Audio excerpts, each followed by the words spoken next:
Hello दोस्तों, कैसे हैं आप लोग। एक बार फिर से मैं मिथुन आपका स्वागत करता हूं अपने न्यू सर्जन एकेडमी के प्लेटफॉर्म पर।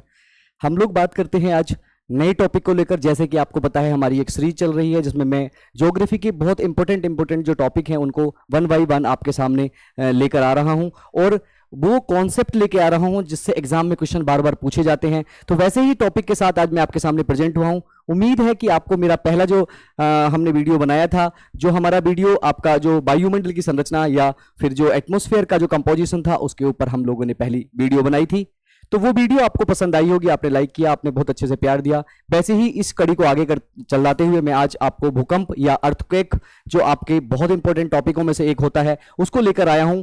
तो उम्मीद है कि आप लोग अच्छे से उसको एंजॉय करेंगे। आप लोगों को अगर वीडियो अच्छी लगती है तो आप एक बार लाइक करें, अगर आपको अच्छी नहीं लगती है तो आप कोई ना कोई रेस्पॉन्स जरूर दें। आप डिसलाइक कर सकते हैं, आप कमेंट सेक्शन में कुछ भी हमें आपका सजेशन है वो दे सकते हैं, वो हमारे लिए बड़ा इंपॉर्टेंट होता है। देखिए दोस्तों, आज हम स्टार्ट करते हैं अर्थक्वेक। जैसे कि आपको पता है, आप जो एग्जाम आने वाला है, आपका यूपी पुलिस का री एग्जाम होने वाला है, आपका आरओ एआरओ का एग्जाम आने वाला है। मैं आपको एक ऐसा टॉपिक, ऐसी टॉपिक से रिलेटेड जो क्वेश्चंस हैं उनको, उन पॉइंटों को आपको ऐसे समझाने की, उन कॉन्सेप्ट को ऐसे समझाने की कोशिश करूंगा कि अगर आप चाहें उस टॉपिक को लेके आप किसी भी एग्जाम में बैठिए, आपको अगर वहां से क्वेश्चन आता है तो आप उसको कर ले जाएंगे। ये मेरा पूरा अपने वादा रहता है कि मैं मैक्सिमम आपको दूंगा। ऐसा नहीं है कि मैं सारी चीजें आपको एक ही 10 मिनट या 15 मिनट की वीडियो में आपको करा दूंगा, लेकिन मैं कोशिश करूंगा कि प्रीवियस ईयर के क्वेश्चंस या जो भी एग्जाम आप देने जा रहे हैं, री एग्जाम देने जा रहे हैं, वर्दी का एग्जाम देने जा रहे हैं, या आप आरओ का एग्जाम देने जा रहे हैं, आप उन क्वेश्चंस को इस टॉपिक के माध्यम से सोल्व कर पाएंगे। तो प्यारे दोस्तों, मेहनत आपको करनी है, हम आपको गाइड करते हैं और अच्छे से टॉपिक को समझाने की कोशिश करते हैं। तो क्या समझाते हैं प्यारे दोस्तों, आज हम जो इंपॉर्टेंट टॉपिक है उसमें हम लेके चलते हैं। आज का जो बेस्ट है वो क्या है, बेस्ट टॉपिक है। आज हमें पढ़ना है भूकंप यानी कि अर्थक्वेक। तो भूकंप होता क्या है, भूकंप कैसे आता है, कैसे ये पृथ्वी पर कब पहुंचता है, और हम लोग, आप लोग और हम लोग आपस में आम बोलचाल में पढ़ते होंगे कि आज 5 रिएक्टर स्केल का, 4 रिएक्टर स्केल का, 3 रिएक्टर स्केल का या 8 रिएक्टर स्केल का जो है भूकंप आया। आपने देखा कि ये भूकंप केवल भारत में ही नहीं, देश विदेशों में भी ये भूकंप आता रहता है। तो प्यारे दोस्तों, भूकंप का सेंटर क्या होता है, भूकंप का फोकस क्या होता है, अभिकेंद्र क्या होता है, इन सब पॉइंटों को लेकर मैं आपके साथ आज डिस्कस करने वाला हूं। आप लोग फटाफट से अगर चाहेंगे तो अपना कॉपी पेन ले लेंगे, अगर आप नहीं भी चाहेंगे, आप जब भी इस वीडियो को देखेंगे लाइव या फिर आप लोग रिकॉर्डेड मोड में देखेंगे, तब आप केवल तसल्ली से 20 मिनट मेरी बातों को सुनेंगे, आपको भूकंप का टॉपिक आज क्लियर हो जाएगा। तो प्यारे दोस्तों देखिए, भूकंप का अध्ययन क्या कहलाता है। आपने देखा होगा, मैं यहां पे ये परिभाषा भूकंप की आपको नहीं बताने वाला, क्योंकि आज तक किसी एग्जाम में भूकंप की परिभाषा नहीं पूछी गई है। लेकिन भूकंप से रिलेटेड जो सवाल जो कंपटीशन में पूछे गए हैं, मैं उन पे आपको आज डिस्कस करने की कोशिश करूंगा। तो प्यारे दोस्तों, सबसे पहली बात है कि भूकंप के अध्ययन को क्या कहते हैं। भूकंप के अध्ययन को क्या कहते हैं, या study of earthquake is known as, क्या बोलते हैं, सिस्मोलॉजी। तो आपसे पूछा जाएगा प्यारे दोस्तों कि सिस्मोलॉजी क्या होता है। तो सिस्मोलॉजी किसे कहते हैं, भूकंप के अध्ययन को क्या कहते हैं, सिस्मोलॉजी कहते हैं। यहां से एक सवाल आपका बनता है, तो ये सिस्मोलॉजी होती क्या है, हम भूकंप के अध्ययन की बात क्यों करते हैं। तो प्यारे दोस्तों, मैं आपको बता दूं, हम भूकंप हो या ज्वालामुखी हो या हम अन्य भूकंप या धरातलीय जो क्रियाएं हैं, अनुक्रियाएं, अभिक्रियाएं हैं, उनके बारे में डिस्कस करने की कोशिश क्यों करते हैं, क्योंकि प्यारे दोस्तों हमें जानना है पृथ्वी की आंतरिक संरचना के बारे में। हमें जानना है पृथ्वी की आंतरिक संरचना के बारे में कि पृथ्वी के अंदर, पृथ्वी की सतह के नीचे, पृथ्वी के अंदर क्या क्या चीजें हैं। हमने देखा है खनिजे हैं, हमने देखा है बहुत सारा मैग्मा, हमने सोचा है, अभी हमने ये क्या है कि ये सब सुपरवाइज किया है। तो क्या है पृथ्वी की सतह के नीचे, उसको जानने के लिए हमारे पास कोई ऐसा औजार या हमारे पास कोई ऐसा सिस्टम नहीं बना है। आपको बता दूं, बहुत सारे साइंटिस्टों ने कोशिश की है पृथ्वी की सतह के नीचे जाने की, समुद्र की सतह से नीचे जाने की। लगभग 8 से 10 11 किलोमीटर के नीचे सुरंग बनाकर लोग जा चुके हैं, लेकिन जब अंदर जाते हैं तो पूरी तरह से स्टडी, जैसे जैसे अंदर जाते रहते हैं तो पृथ्वी की सतह की जो संरचना है वो जो एक ड्रास्टिकली चेंज होती रहती है। टेम्परेचर कभी बहुत ज्यादा बढ़ जाता है, कभी वहां देखने को मिलता है कि कुछ लिक्विड है, कभी कुछ देखने को मिलता है कुछ गाढ़ा और ठोस वाला पदार्थ है। तो ऐसी चीजों को जानने के लिए हमें भूकंप का सहारा, हमें भूकंप बहुत आसानी से समझा सकता है, और हमें ज्वालामुखी बहुत अच्छे से पृथ्वी की आंतरिक संरचना को समझने के लिए बड़ा सिस्टम हो सकता है। क्यों प्यारे दोस्तों, भूकंप जहां से आता है, पृथ्वी की सतह पे कहां से भूकंप आया, हम उन वेव को, उन तरंगों को का अध्ययन कर लेते हैं जो तरंगे पृथ्वी के आसपास पहुंचती हैं। साथ ही साथ अगर ज्वालामुखी की बात करें तो ज्वालामुखी जहां भी उजागर होता है, विस्फोट होता है, तो ज्वालामुखी के अंदर से जो मटेरियल निकल के आता है, जो पदार्थ निकल के आता है, हम उस पदार्थ का अध्ययन करते हैं। और उसका अध्ययन करने के बाद हम पता लगाते हैं कि पृथ्वी की सतह के अंदर यह पदार्थ कैसे रह सकता है। तो इसी सब का ध्यान रखते हुए हम भूकंप को भी, पृथ्वी की आंतरिक संरचना को जानने के लिए भूकंप पढ़ना हमारे लिए जरूरी रह जाता है, क्योंकि आंतरिक संरचना यानी कि पृथ्वी के अंदर क्या है यह भी हमें जानना है। तो प्यारे दोस्तों, सबसे पहली बात है कि भूकंप आने वाला है, इसका संकेत कैसे होता है, इसको कैसे जानते हैं भूकंप। जो सेस्मोग्राफी वाले साइंटिस्ट होते हैं, जो भूकंप को पहले से ही सुपरवाइज करने वाले सिस्टम होते हैं, वो कैसे, जो वैज्ञानिक होते हैं वो कैसे पता करते हैं। तो प्यारे दोस्तों, प्रकृति में रेडान जो गैस होती है, रेडान जो गैस होती है उसकी जो कंपोजिशन है वो ज्यादा हो जाता है, और जैसे जैसे लगता है कि उसका कंपोजिशन जैसे ज्यादा हो रहा है तो ये अनुभव होता है, ऐसा माना जाता है कि वहां पे भूकंप आने की संभावना है। तो सवाल आपसे ये भी पूछा जा सकता है, मैं आपको समझाने की कोशिश कर रहा हूं कि भूकंप को पढ़ना क्यों जरूरी है। उम्मीद है मैं आपको बता पाया कि पृथ्वी की आंतरिक संरचना की जानकारी के लिए हमें भूकंप और ज्वालामुखी को पढ़ना पड़ता है, पहला पॉइंट। दूसरा पॉइंट है कि भूकंप के अध्ययन को क्या कहा जाता है, तो उसको सेस्मोलॉजी कहा जाता है। ये सेस्मोलॉजी में हम भूकंप के आने, भूकंप की तीव्रता, भूकंप के बारे में सारी जानकारी का स्टडी या अध्ययन करते हैं, उसको हम सेस्मोलॉजी कहते हैं। दूसरी बात प्यारे दोस्तों, जब प्रकृति में या वातावरण में रेडॉन गैस की जो कंपोजिशन है वो थोड़ा बढ़ जाता है, थोड़ा उसकी मात्रा ज्यादा हो जाती है, तो ऐसी स्थिति में क्या होता है, ऐसी स्थिति में भूकंप आने की प्रोबेबिलिटी थोड़ी तीव्र हो जाती है। तो ये था। और दूसरी बात करते हैं प्यारे दोस्तों, जब भूकंप, देखिए मान लीजिए ये पृथ्वी है, ये पूरी पृथ्वी है प्यारे दोस्तों, इस पृथ्वी का एक सेंटर है, एक केंद्र है, आपको पता है, उस केंद्र से, ये केंद्र से मतलब क्या, वो केंद्र मैंने बीच में बनाया है, जरूरी नहीं है कि ये यहां पे ही केंद्र हो, ये केंद्र यहां भी हो सकता है, ये यहां भी हो सकता है, ये यहां भी हो सकता है। यानी कि सर्वप्रथम जहां से भूकंप की तरंगें उत्पन्न होना शुरू करती हैं, जहां से भूकंप की तरंग उत्पन्न होना शुरू करती हैं, या प्रथम रूप से या सबसे पहले जहां पे भी पूरी पृथ्वी में जिस भी स्थान पर भूकंप की तरंग उत्पन्न होती है या वेव उत्पन्न होती है, उसको प्यारे दोस्तों क्या बोला जाता है, उसको बोला जाता है भूकंप मूल, यानी कि उसको बोला जाता है या फोकस, उसको बोला जाता है भूकंप का मूल या भूकंप का फोकस। यानी कि पृथ्वी पर कहीं भी किसी भी जगह पर, मैंने ये बीच में लिया है, आप ये मत सोचना कि बीच में ही लेना है, अगर वो मान लो यहां पे पहली बार भूकंप की तरंग उत्पन्न होती है तो उसे बोलते हैं फोकस, उसको बोलते हैं भूकंप का मूल। आपसे पूछा जाता है कि भूकंप का मूल किसे कहा जाता है, तो भूकंप की तरंगे, यानी कि भूकंप की जो तरंगे सर्वप्रथम जहां से उनकी उत्पत्ति होती है, उस जगह को, जहां पे वो ओरिजिनेट होती हैं, उस जगह को कहा जाता है फोकस या भूकंप का मूल। उसके ठीक 90 डिग्री ऊपर, उसके ठीक लंबवत की बात करते हैं, उसके ठीक लंबवत पृथ्वी की सतह पर सबसे पहले जो उस तरंग का अनुभव होता है, जो भूकंप के मूल से उत्पन्न हुई तरंग का पृथ्वी की सतह पर, यानी कि लंबवत सतह पर जब भी उसका वो क्या होता है, जब भी उसका अनुभव होता है, उसे बोलते हैं अभिकेंद्र, उसे बोलते हैं एपिसेंटर। यानी कि पृथ्वी के मूल पर भूकंप तरंग उत्पन्न होने के ठीक लंबवत पृथ्वी की सतह पर, देखिए मूल जो होता है वो पृथ्वी की आंतरिक संरचना में होता है, और जो मूल होता है, यानी कि हम बात कर रहे हैं जो अभिकेंद्र होता है, जो एपिसेंटर होता है, वो एपिसेंटर जो होता है वो पृथ्वी की सतह पर सर्वप्रथम यहां पे सबसे पहले तरंग पहुंचती है। यानी का मतलब है कि यहां पे सपोज दैट सबसे पहले भूकंप की तरंग उत्पन्न होती है, तो इसको हम बोल देते हैं भूकंप मूल। और जैसे ही जिस भी सतह पर ये जाती है, यहां पे है तो इस सतह पर पहुंचेगी, यहां पे है तो अगर मान लो इस सतह, ये सतह ऊपर भी 3D मान लेते हैं, तो यहां पे, तो ये सारे पॉइंट जो होंगे प्यारे दोस्तों, ये क्या कहलाएंगे, ये एपिसेंटर कहलाएंगे, ये सब एपिसेंटर कहलाएंगे। और ये सारे पॉइंट जो होंगे 1 2 3, ये सारे पॉइंट होंगे, ये फोकस पॉइंट कहलाएंगे, ये फोकस पॉइंट कहलाएंगे। तो कहने का मतलब है कि 2 पॉइंट में यहां पे आपको बताने की कोशिश कर रहा हूं, जहां से भूकंप सर्वप्रथम स्टार्ट होता है, जहां से जो तरंगे हैं, जो ये तरंगे कौन सी, पी टाइप की तरंगे, एस टाइप की तरंगे और एल टाइप की तरंगे। पी, एस और एल टाइप की जो तरंगे होती हैं, अभी हम एक के बारे में डिस्कस कर रहे होंगे। हम P type, N type, S type और एल टाइप की तरंगे जहां पे प्रथम रूप से उत्पन्न होती हैं, उनको बोलते हैं भूकंप का मूल। अब बोलते हैं, आप लोगों ने सुना होगा अखबारों की उसमें कि ये जो भूकंप आया है, इसका मूल फलाना जगह थी, इसका मूल नेपाल में था, इसका मूल यहां था, और इसका एपिसेंटर कहां था, इसका एपिसेंटर यहां है, इसका एपिसेंटर यहां है, या इसका एपिसेंटर वहां है। जैसे भी हम इसका पता लगाते हैं, पता का मतलब जहां से उत्पन्न होती है तरंगे उसको मूल बोलते हैं, और जहां प्रथम बार सबसे पहले सतह पर पहुंचती हैं उसको एपिसेंटर बोलते हैं। तो ये कौन एपिसेंटर होता क्या है, पृथ्वी की सतह के मूल से 90 डिग्री ऊपर, यानी कि लंबवत सीधे जो पहली किरण पहुंचती है, या जो किरणें पहुंचती हैं, जो तरंगे पहुंचती हैं, अगर मैं किरणें कहूं तो वो थोड़ा गलत होगा, मैं तरंगों की बात करता हूं, मैं वेव की बात करता हूं, जो सर्वप्रथम सतह पर पहुंचती है, तो उसके बारे में हम लोग बात कर रहे हैं। प्यारे दोस्तों, ये आपको समझा पाया। दूसरी बात करते हैं कि इस भूकंप को आने के कारण क्या हैं, इस भूकंप के आने के कारण क्या रहे हैं, भूकंप के आने के कारण क्या हैं। तो प्यारे दोस्तों, आपसे कई बार सवाल पूछा गया है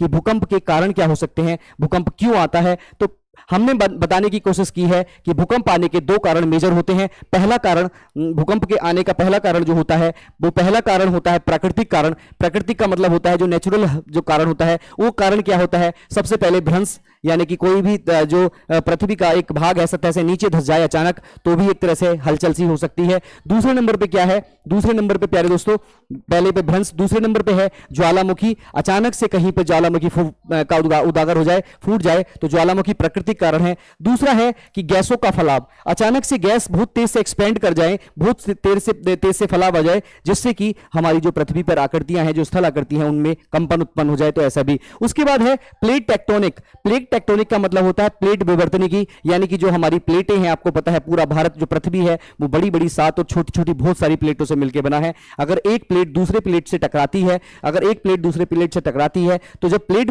टेक्टोनिक होती है या विवर्तनिकी होती है, तो वो या तो ऊपर हटती है या नीचे हटती है, एक दूसरे के ऊपर चढ़ती है, पूरे कंडीशन हम बताएंगे। तो ये भी एक प्राकृतिक कारण है। ऐसे अन्य प्राकृतिक कारण आपके सामने देखने को मिल सकते हैं, लेकिन ये वो कारण जो मैक्सिमम मोस्ट रिपीटेड क्वेश्चंस में आपसे पूछे गए हैं, वो मैंने कलेक्ट किए हैं। उसके बाद बात करते हैं, कुछ ऐसा नहीं है, कुछ मानव जनित भी, कुछ ह्यूमन हैजार्ड, यानी कि मानव के द्वारा, हमारे तुम्हारे द्वारा भी जनित कुछ कारण ऐसे होते हैं। जैसे सबसे इंपॉर्टेंट उसमें कारण मैं आपको बताऊंगा, सबसे इंपॉर्टेंट कारण होता है उसमें बांध का निर्माण। हम बहुत सारे पानी को एक साथ जोड़ देते हैं, तो आपको पता है जब हम पानी को एक साथ रोक देते हैं तो हम पृथ्वी पर दबाव डालते हैं, और पृथ्वी पर दबाव डालते हैं तो पृथ्वी दबाव के कारण ऊपर नीचे हिल सकती है, वहां भूकंप आने की कंडीशन हो सकती है। हम लोग क्या करते हैं, पृथ्वी पर परमाणु परीक्षण करते हैं। आपको पता है परमाणु बम का कितना, उसमें कितनी एनर्जी निकलती है, कितना उसमें विस्फोट होता है। परमाणु परीक्षण करते हैं, इससे भी हमारे भूकंप को उत्पत्ति हो सकती है। और जल के निष्कर्षण से भी, और खनन क्रिया से भी। खनन क्रिया मतलब जो आपका माइनिंग का काम होता है, माइनिंग के काम से भी आपको क्या देखने को मिल सकता है, भूकंप देखने को मिलता है। तो प्यारे दोस्तों, ये मैंने आपको बताए भूकंप क्या है, मैं आपको बता चुका। भूकंप आता है तो कहां से देखा जाता है, वो मैं आपको बता चुका। भूकंप आने के जो दोनों कारण हैं, वो आपको मैं बता चुका। अब हम बात करते हैं अपने थर्ड पोजीशन पे कि भूकंप आता है तो देखिए, जो भूकंप के बाद जो 3 किरणें या 2-3 जो वेव होती है, जो तरंगे हैं वो उत्पन्न होती हैं, वो 3 कौन कौन सी तरंगे होती हैं। एक पी यानी कि प्राइमरी जो वेव है वो होती है, एक सेकेंडरी होती है, और एक एल जो होती है वो लॉन्गिट्यूडनल होती है। ये 3 तरह की वेव निकलती हैं। प्यारे दोस्तों, मैं आपको बता दूं, ये तीनों वेव के बारे में हमने ये जो थोड़ा छोटा जो चित्र बनाया है, ये पृथ्वी का पूरा एक छोटा सा चित्र हमने बनाने की कोशिश की है। इसमें ये आपको जो वेव्स दिख रही हैं, ये पी, एस और एल जो तरंगे हैं, इन तरंगों के बारे में बात करेंगे। ये तरंगे क्या है प्यारे दोस्तों, देखिए ये तरंगे हैं, जैसे ही यहां से निकलती है, कुछ तरंगे ऐसी होती हैं। अभी हम इस चित्र को हम अभी समझेंगे, उससे पहले हम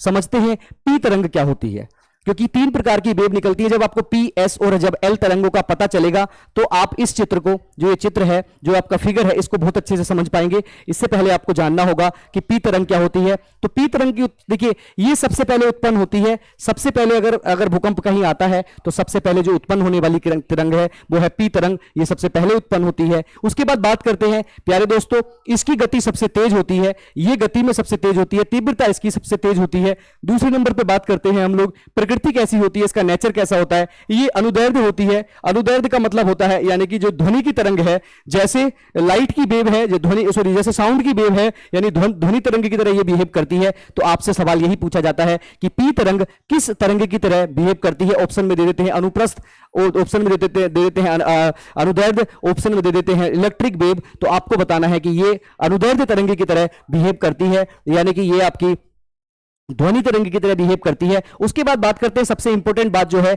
ये तरंगे जो होती हैं ठोस में, द्रव में और गैस में, तीनों माध्यम में चल सकती हैं। ये ठोस में भी चल सकती हैं, ये द्रव में भी चल सकती हैं, ये गैस में भी चल सकती हैं, तीनों माध्यम में चल सकती हैं। पृथ्वी पर सबसे पहले उत्पन्न होती हैं, पृथ्वी की सतह पर सबसे पहले पहुंचती हैं। ये तरंगे हैं आपकी पी तरंगे। उसके बाद बात करते हैं, जैसे जैसे हम आगे बढ़ते जाते हैं, तो पी तरंगे जो होती हैं वो ठोसों में जो सबसे तेज उनकी गति होती है, वो ठोस यानी कि जो आपके सॉलिड होते हैं, सॉलिड में सबसे तेज गति होती है पी तरंग की। लेकिन जैसे जैसे वो द्रव में प्रवेश करती है, तो द्रव में प्रवेश करने के बाद वो थोड़ी धीरे पड़ जाती है, उसकी स्पीड थोड़ी धीरे हो जाती है। आप जान सकते हैं कि ध्वनि की जो तरंग होती है, क्योंकि ये ध्वनि तरंग की तरह बिहेव करती है, और ध्वनि की जो तरंग होती है वो आपको पता है ठोसों में तो बहुत अच्छे से चल पाती है, लेकिन जैसे ही वो द्रव में जाती है तो वो थोड़ा डिस्टर्ब या विचलित हो जाती है। यही कारण है, देखिए यही कारण है जो धीरे हो जाती है। यही कारण है कि 105 डिग्री 105 डिग्री से 145 डिग्री के बीच पी तरंग का छाया क्षेत्र बनता है। तो आप देखिए 105 से लेके 100 यहां भी और यहां भी 105 से लेके 105 से और 145 के बीच में क्या बन रहा है, पी का छाया क्षेत्र बन रहा है। ये पी का छाया क्षेत्र है, पी का छाया क्षेत्र बन रहा है। आपसे पूछा जाता है छाया क्षेत्र क्या कहलाता है। छाया क्षेत्र वो क्षेत्र कहलाता है जहां पे कोई भी तरंग नहीं पहुंच पाती है, जहां पे किसी भी तरंग का प्रवेश नहीं हो पाता है। आप देख रहे हैं 105 से लेके 145 के बीच में पी तरंग का छाया क्षेत्र बन रहा है, यहां पी तरंग नहीं पहुंच पा रही है, इसलिए मैंने ये समझाने की कोशिश की। इसके बाद बात करते हैं दोस्तों, ये पी तरंग से रिलेटेड बात थी। अब हम बात करते हैं एस तरंग की। अब हम एस तरंग की बात करते हैं या सेकेंडरी तरंग की बात करते हैं, वेव की बात करते हैं। तो क्या है, पी तरंग के बाद धरातल पर पहुंचती है, पी तरंग के बाद ये धरातल पर पहुंचती हैं। इनकी स्पीड लगभग 3.5 किलोमीटर पर सेकंड के हिसाब से होती है। उसके बाद बात करते हैं प्यारे दोस्तों, सबसे पहले पी तरंग पहुंचती है, पी तरंग के बाद एस तरंग पहुंचती है, सेकेंडरी तरंग होती है। स्पीड आपके सामने है। दूसरे नंबर पे हम अब बात क्या कर रहे हैं, इसकी प्रकृति क्या होती है। प्रकृति मतलब नेचर कैसा है। तो प्यारे दोस्तों, ये प्रकाश की तरंग की तरह बिहेव करती है। ये प्रकाश यानी कि लाइट वेव की तरह काम करती है। और आपको पता है जो लाइट वेव होती है, जो प्रकाश की तरंग होती है, वो क्या होती है, वो अनुप्रस्थ तरंग होती है, उसको ट्रांसवर्स कहते हैं, उसको वो ट्रांसवर्स वेव होती है। और दूसरी बात सबसे इंपॉर्टेंट एस तरंगों की क्या है, ये केवल और केवल ठोस में विचलन करती हैं। ये ठोस में ही चल पाती हैं, ठोस में ये ठोसों में इनकी तीव्रता अधिक होती है और ठोस में ही ये चल पाती हैं। और उसकी बात करते हैं, ये पी तरंग की से अधिक इनकी तीव्रता होती है, ठोसों में पी तरंग से ज्यादा ये चल पाती हैं। और उसके बाद बात करते हैं पी तरंग से इसका छाया क्षेत्र जो होता है प्यारे दोस्तों, पी तरंग से इसका छाया क्षेत्र क्या होता है, बड़ा होता है। आप देख रहे हैं पी तरंग से इसका छाया क्षेत्र जो है बड़ा है। पी तरंग का छाया क्षेत्र केवल इतना है और इसका छाया क्षेत्र पी तरंग से भी बड़ा है। तो आपसे पूछा जा सकता है, आपसे भविष्य में पूछा जा सकता है कि छाया क्षेत्र किसे कहते हैं। तो पहली बात, भूकंप के क्षेत्र के आसपास का वह क्षेत्र यानी कि 105 डिग्री से लेके 145 डिग्री के बीच का जो क्षेत्र होता है वो पी तरंग का छाया क्षेत्र कहलाता है। और पी तरंग से बड़ा छाया क्षेत्र एस तरंग का होता है, क्योंकि एस तो किस में चल भी नहीं पाती, एस तो द्रवों में चल नहीं पाती है, एस तो गैसों में भी नहीं चल पाती है, केवल ठोसों में चल पाती है। तो ठोस में जाके ही ये रुक जाती है। और जो पी तरंग है वो तो ठोस में भी जाती है, द्रव में भी जाती है और गैसों में जाती है, इसलिए उसका छाया क्षेत्र थोड़ा सा कम बचता है, क्योंकि वो थोड़ी सी जगह पे कम यानी कि चलते चलते थोड़ी दूर जाके खत्म होती है। और ये जो हमारी एस तरंग है ये तो केवल ठोसों में जाके ही खत्म हो जाती है, तो क्षेत्र इसका बड़ा होगा। अब आप अपनी तरफ से लगाइए, क्या एल तरंग का क्षेत्र कितना होगा। एल तरंग का क्षेत्र तो बहुत ही बड़ा होगा। अभी देखते हैं, आइए जानते हैं कैसे होगा। हम लोग बात करते हैं एस तरंगों की, ठीक है। इसके बाद हम बात करते हैं एल तरंगों की, जो बहुत इंपॉर्टेंट है, जिसके बारे में हम लोग आपके साथ डिस्कस करने वाले हैं। तो एल तरंग क्या कहती है, एल तरंग की खोज की बात करते हैं। ये नई तरंग है। एल तरंग की खोज जो है एडवर्ड हप लव ने की थी। आपको ध्यान रखना है, एडवर्ड हप लव ने, ये एक अच्छे सिस्मोलॉजिस्ट थे। ये जो आपका पृथ्वी की आंतरिक संरचना के ऊपर बहुत बड़ी अच्छी रिसर्च कर रहे थे, वहां से इन्होंने एल तरंगों की खोज की। और उसके बाद सबसे बड़ी बात करते हैं जो सबसे बाद में धरातल पर आती हैं, क्योंकि पहले आती है पी, फिर आती है एस, उसके बाद आती है एल तरंग। यानी कि कहने का मतलब है एल तरंग जो है सबसे बाद में धरातल पर पहुंचती है, सतह पर पहुंचती है। इसीलिए इन तरंगों को धरातलीय तरंग कहा जाता है। सबसे अधिक विनाशकारी होती है, ये इंपॉर्टेंट है, आपसे पूछा जाएगा इन तीनों तरंगों में से सबसे ज्यादा विनाशकारी कौन होगी। तो सबसे विनाशकारी होगी एल से थोड़ा कम होगी एस और सबसे कम होगी पी। ये विनाशकारी हैं। ऐसे इनका ग्राफ जो है ये मैंने बता रखा है, सबसे ज्यादा विनाशकारी ये, सबसे कम विनाशकारी पी। तो ये विनाशकारी सबसे ज्यादा होती हैं। प्रकृति में कैसी होती हैं प्यारे दोस्तों, आपसे पूछा जा सकता है। प्रकृति में ये अनुप्रस्थ होती है, यानी कि ये भी प्रकाश की तरंगों की तरह ही काम करती हैं। उसके बाद बात करते हैं ये क्या है, केवल धरातल पर ही देखने को मिलती है, धरातल के अलावा ये कहीं देखने को नहीं मिलती हैं। तो ये थी एस, पी और ये तरंगे जो आपकी एल तरंगे थी, ठीक है प्यारे दोस्तों। ये तरंगे थी एस, पी और एल। तो अब हम बात करते हैं प्यारे दोस्तों कि इनको मापने के लिए क्या कहा जाएगा। मापने के लिए इनको मापा कैसे जा सकता है, मापने के लिए मतलब इनकी मेजरमेंट कैसे किया जा सकता है, कैसे हम जान सकते हैं। तो प्यारे दोस्तों, मापने के लिए क्या किया जाएगा, मापने के लिए सिस्मोग्राफ का उपयोग किया जाता है। किसका उपयोग किया जाता है, सिस्मोग्राफ का उपयोग किया जाता है। मापने के लिए सिस्मोग्राफ यानी कि सिस्मोग्राफ पे मापा जाता है। और इसकी तीव्रता, भूकंप की तीव्रता को मापने के लिए रिएक्टर स्केल का उपयोग किया जाता है। किसका किया जाता है प्यारे दोस्तों, रिएक्टर स्केल का।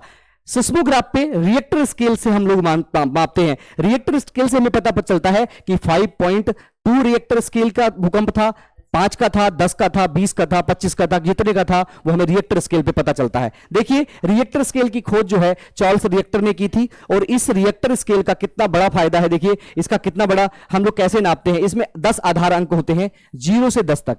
जैसे ही एक अंक बढ़ता है, सपोज दैट अगर 0 डिग्री का आया, सपोज दैट 1 रिएक्टर स्केल का भूकंप आया, तो कोई दिक्कत नहीं।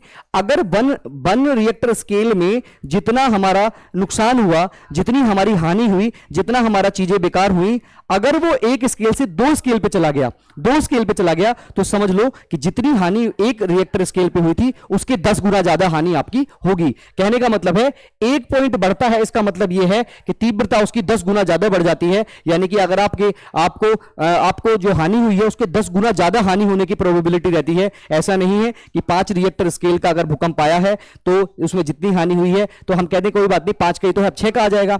लेकिन 5 से 6 तक जाते जाते 10 गुना ज्यादा हानि होगी, 10 गुना ज्यादा सिस्टम बढ़ जाएगा, उसकी तीव्रता 10 गुना बढ़ जाएगी। यही रिएक्टर स्केल की खासियत है, यही रिएक्टर स्केल का अपना एक स्पेसिफिकेशन है। ठीक है, इसके अलावा बात करते हैं इसकी तीव्रता को नापने के लिए मार्कोनी स्केल का भी हम उपयोग कर सकते हैं। मार्कोनी स्केल से भी इसको नापा जाता है। आप लोग कहीं कहीं देखेंगे मार्कोनी स्केल, यानी कि इसकी खोज मार्कोनी स्केल की जो खोज है जी मार्कोनी ने की थी। और जैसे इसमें 10 आधार अंक होते हैं, इसमें 12 आधार अंक होते हैं, यानी कि एक बढ़ेगा तो 12 गुना। तो ये आधार अंक में ध्यान रखेंगे। तो ये नापने का सिस्टम, भूकंप को सिस्मोग्राफ में नापते हैं, उसका स्केल मापन की जो मापनी रहती है वो रिएक्टर स्केल रहती है। 1 पॉइंट बढ़ने पे 10 गुना तीव्रता बढ़ जाती है। मार्कोनी स्केल पे भी बढ़ा सकते हैं, रिएक्टर स्केल पे इसने खोज की थी। अब बात करते हैं प्यारे दोस्तों, अब बात करते हैं कि भारत में भूकंप की बात, कि भारत में भूकंप का कितनी जगह पे आता है, कौन कौन से। तो भारत में बात करते हैं प्यारे दोस्तों, तो भारत में भूकंप के जो क्षेत्र हैं वो 4 क्षेत्रों में उसको बांटा गया है।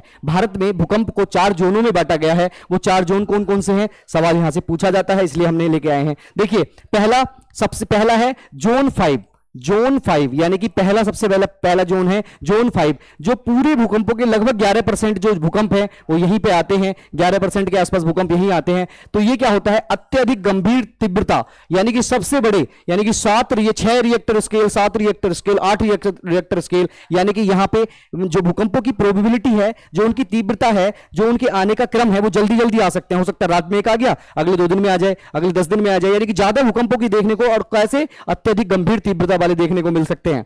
तो सवाल प्यारे दोस्तों क्या पूछा जाएगा कि कहां पे ऐसा होता है। तो प्यारे दोस्तों जम्मू कश्मीर में आपको देखने को मिलेगा, हिमाचल के पश्चिमी भाग में आपको देखने को मिलेगा। जो जोन 5 है उसको जोन 5 में बांटा गया। गुजरात के कच्छ वाले क्षेत्र में आपको देखने को मिलेगा, अंडमान निकोबार में देखने को मिलेगा। उसके बाद उत्तराखंड का पूर्वी भाग, यानी कि ये उत्तर है, ये दक्षिण है, ये पूरब है और ये पश्चिम है। तो उत्तराखंड के पूर्वी भाग में आपको देखने को मिलेगा, और भारत के सभी पूर्वोत्तर राज्यों में देखने को आपको ये मिल जाएगा। यानी कि भारत के सभी पूर्वोत्तर राज्य जो हैं वो जोन 5 में आते हैं। भारत का जो गुजरात का कच्छ वाला इलाका है वो जोन 5 में आता है। उसके बाद जम्मू कश्मीर और हिमाचल प्रदेश का जो पश्चिमी भाग है वो भी जोन 5 में आता है। ये जोन 4 जोन 5 से आपसे पूछे हुए सवाल हैं, यहां से पूछे जा सकते हैं। अगला सवाल क्या है, देखिए 4, अगली बात क्या है, जोन 4। तो जो भी भूकंप आते हैं उसमें सबसे ज्यादा भूकंप जो है 18% जो भूकंप है वो जोन 4 में आते हैं। तो जोन 4 में क्या होता है, गंभीर तीव्रता, यानी कि जोन 5 से तो कम रहेगी लेकिन इसकी भी गंभीर तीव्रता रहेगी,